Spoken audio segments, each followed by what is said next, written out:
সূত্রে হাতাহাতি লেগে গেছে।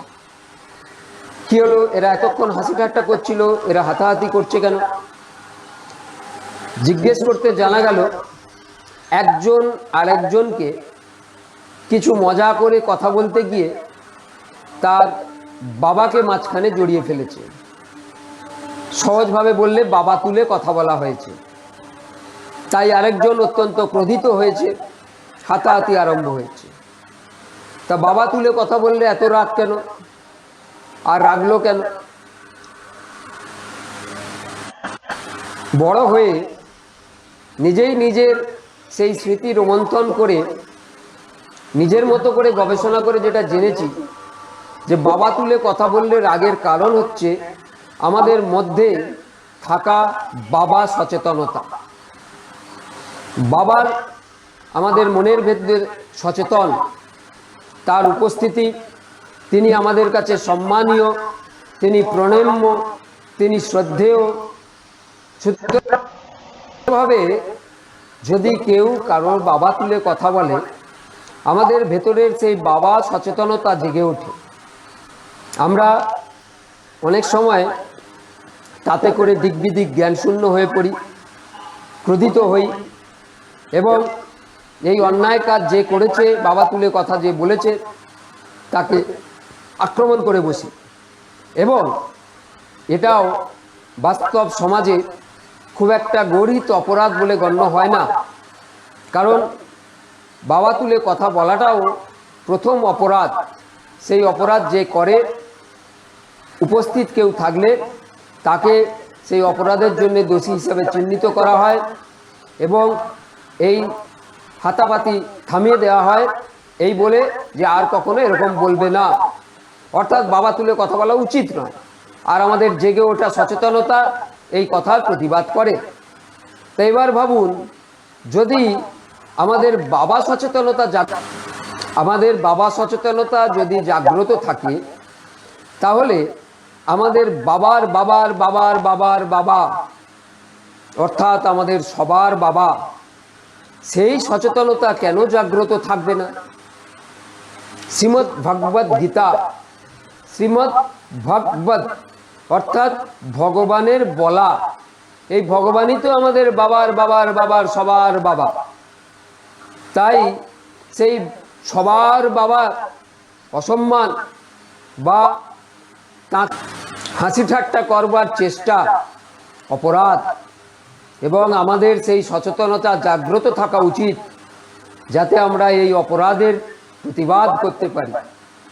প্রতিবাদ হলে, জাগ্রত সচেতনতা থাকলে এই ধরনের অপরাধ কমতে কমতে শেষে দূর হয়ে যাবে, এটাই আশা করা যায়।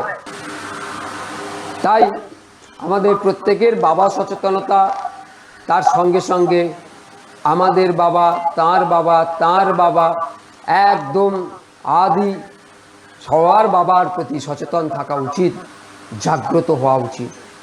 আর এই সচেতনতা আমাদের মধ্যে আনতে পারে শিশুবেলায় যেমন বাবা সচেতনতা গড়ে দেয় আমাদের মা, ঠিক সেই রকম এই মাই পারে বাবার বাবার বাবার বাবার বাবা অর্থাৎ আমাদের সবার বাবার প্রতি সচেতনতা গড়ে তুলতে। যদি বাড়িতে সনাতনী শিক্ষা দিয়ে আমাদের শিক্ষা জীবন শুরু হয়, সনাতনী শাস্ত্র দিয়ে আমাদের জীবনের পথ চলা শুরু হয়, সনাতনী গল্প দিয়ে আমাদের মনোরঞ্জন যদি শুরু হয়, সনাতনী গল্পের নীতিশিক্ষা দিয়ে আমাদের জীবনের পথ চলার ভিত যদি শক্ত করে দেওয়া হয়, তাহলে আমাদের সেই আদি বাবা সচেতনতা জাগ্রত থাকে, যে সচেতনতার কারণে আমরা সবাই পরস্পরের ভাই হয়ে একটি শক্তিশালী পরিবারের সদস্যভুক্ত হয়ে থাকতে পারি এবং পরিবারের সুরক্ষা সম্মান রক্ষা করবার দায়িত্ব কাঁধে নিয়ে চলতে পারি। আপনারা কেউ ভাবতে পারেন যে আমি সাম্প্রদায়িক সম্প্রীতির কথা বলছি না অসম্প্রীতির কথা বলছি।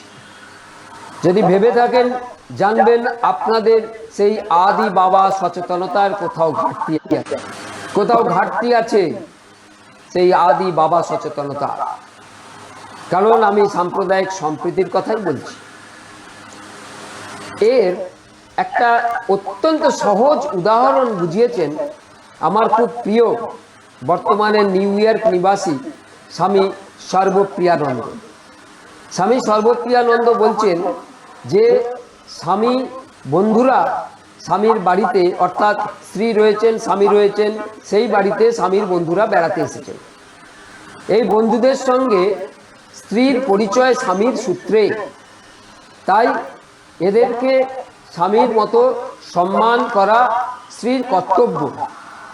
স্বামী যেমন নির্দেশ দেবেন, যেমন সহযোগিতা করবেন, সেইভাবে স্বামীর বন্ধুদের সঙ্গে সহযোগিতা করা। স্বামীর বন্ধুদের আপ্যায়নে কোথাও ত্রুটি রাখা যাবে না, রাখা হবেও না, স্বামী তা চানও না। কিন্তু দিনের শেষে যখন স্বামীর বন্ধুরা সবাই চলে যাবেন, তখন স্ত্রীর সম্পর্ক, সম্মান সবই স্বামীর সঙ্গে।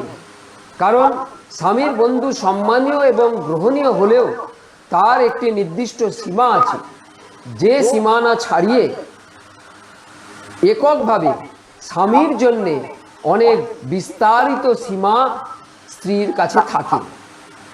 এই যে মজার সম্পর্ক, এই সম্পর্কে স্বামী হলেন স্বামী,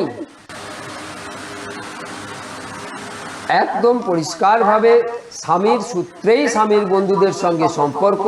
তাই স্বামীর প্রয়োজনেই স্বামীর বন্ধুদের সঙ্গে সম্মান আপ্যায়ন প্রয়োজন, কিন্তু স্বামীর সঙ্গে সম্পর্ক একদম আলাদা, অনেক বিস্তৃত, অনেক গভীর।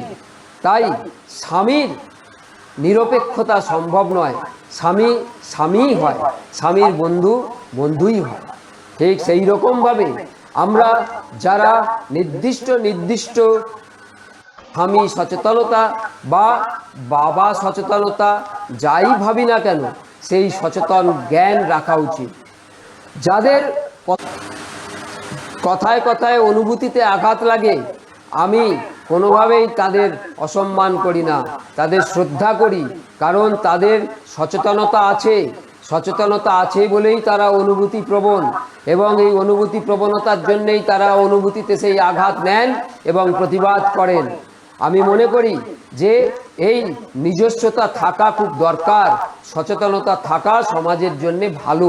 তাই আসুন আমরাও যারা নিজেদেরকে সনাতনী বলে গর্ববোধ করি, যারা নিজেদেরকে সনাতন বলে ভাগডাক করি, যারা নিজেদেরকে সনাতন বলে বিশেষ কারণে চিৎকার করে উঠি, আবার বিশেষ কারণে চুপ রয়ে যাই, সেই তারা